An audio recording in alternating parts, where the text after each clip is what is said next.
खुलुमबाय गोजोन फुंबिलिनि गासिबो बडलेण्ड बुब्लिनि अनसायगिरिफोरखौ बरायग्रोबाय। दिनै 17 नभेम्बर रबिबारनि फान्जामुथिखौ फरायथिनो लादों आं किलिकां ब्रह्मआ। फान्जामुथिनि गिबियाव दं मेष राशि। गोरोन्थि बुजिलायनायावनो सोरजोंबा सुथुर जालायनो हागौ, सोमोन्दोआ गावस्रालायगोन। वृष राशि। गासैबो मावनाय खामानिफ्राव मुलाम्फा गोनां जागोन, गोसोआ गोग्गाखांगोन। मिथुन राशि। धोन दौलतआ जोबस्रांलांनो हागौ, असान्तिजोंनो साना बारलांगोन। कर्कट राशि। बेफार फालांगियाव मुलाम्फा गोनां जागोन, धोन दौलत आरजिना लानो हागोन। सिंह राशि। फिसानि जौगानायावनो बिफानि सुखुआ फैगोन, रंजा खुसिनि सान जागोन। कन्या राशि।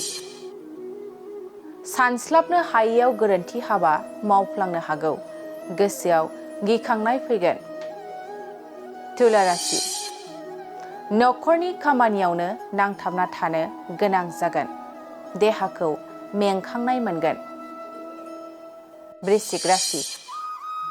गोमाना थानाय मुवाखौ मोनफिननो हागौ, रंजा बाजायैनो साना बारलांगोन। धनु राशि।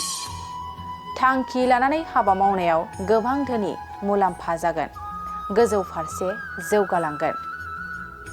मकर राशि। मावनो लानाय खामानियाव खहा गोनां जागोन, गोबां दुखु दाहा सहायनांगोन। कुम्भ राशि।